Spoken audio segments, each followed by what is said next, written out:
Hey, what's up YouTube? Lintone again here.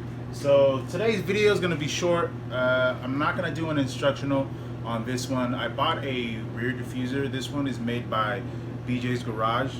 So BJ's Garage has a nice video on the install. So you can look it up, BJ's Garage rear diffuser. So they have a real good one. They go thoroughly through the install.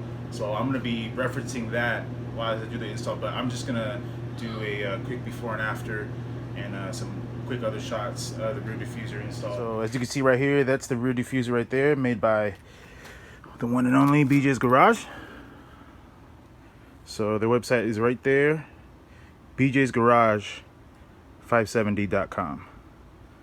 So you guys can visit them. They got rear diffusers for the Charger, Challenger, all that good stuff. They got front splitters. I got a front splitter coming in soon. So this is the rear diffuser right here. Comes pre-punched with the holes where the bolts go, as you can see right there.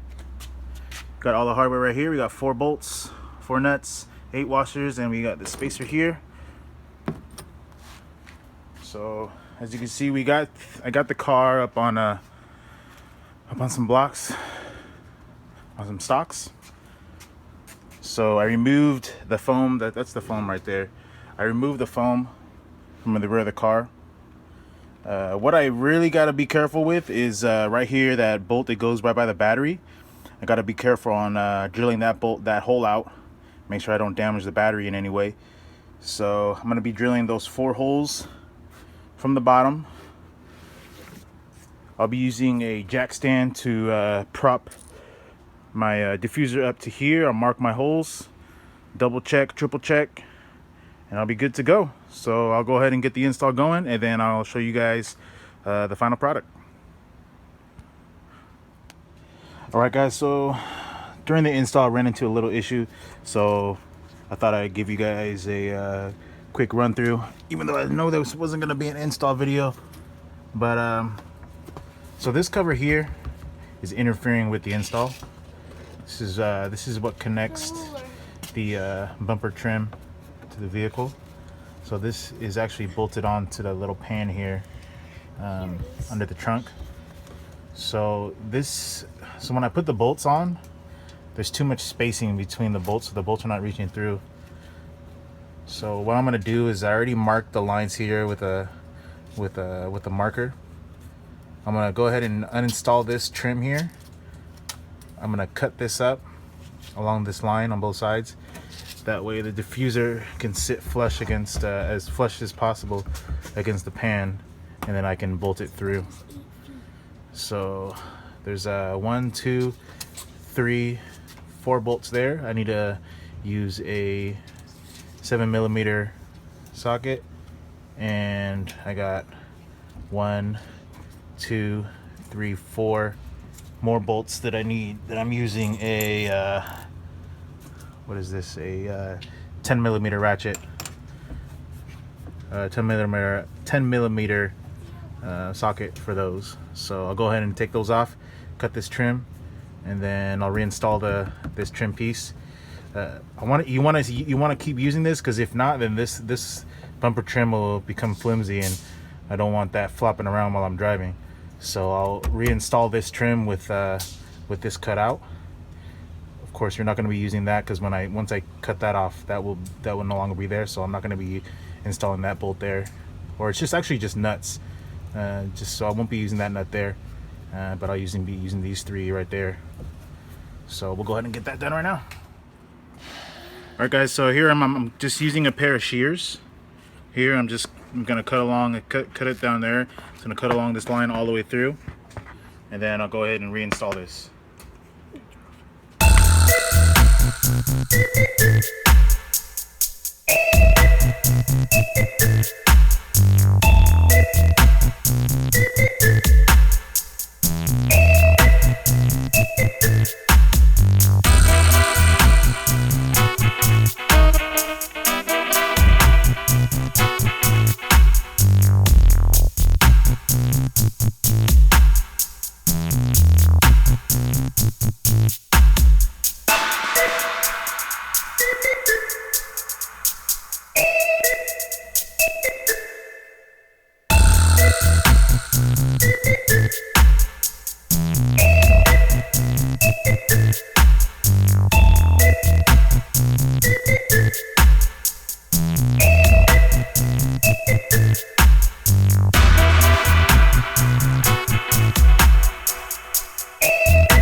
Okay, so here it is. I trimmed off this piece, so I'll go ahead and reinstall this, and then I should be able to install the diffuser.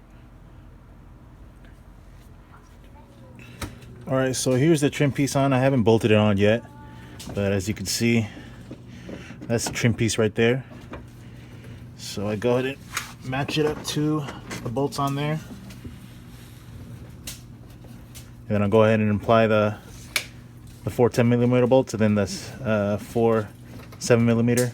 Actually, it's only going to be 3 10mm bolts because I'm not using this this one right here because I cut that one off. So I'll go ahead and reinstall this. I've already mocked the diffuser up to it. It works perfect. Sits up flush. It doesn't sit too low. So that works perfect as long as you cut that out properly. It's a thin piece of plastic, so you can use a knife or some shears and cut it right off, and then you'll be good to go. One more thing, guys, on here where I cut this off, I cut around this mount point because I wanted to be able to use 3, because if I would have just cut right through, it would have cut that off.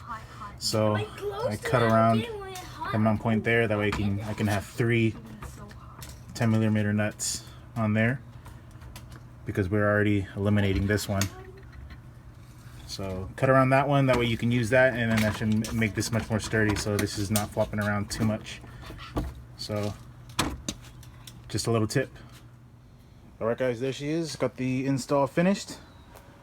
Took me a little longer than I expected, only because I had to trim that piece and I was afraid of drilling, and if I were to drill, I was afraid I wasn't gonna be happy where I marked those drill holes. But there it is. Take her off the stocks, and then should be good to go. So if I didn't go through all those other little issues, it probably would have only taken me about maybe half an hour to install. Pretty good. I think it looks pretty nice.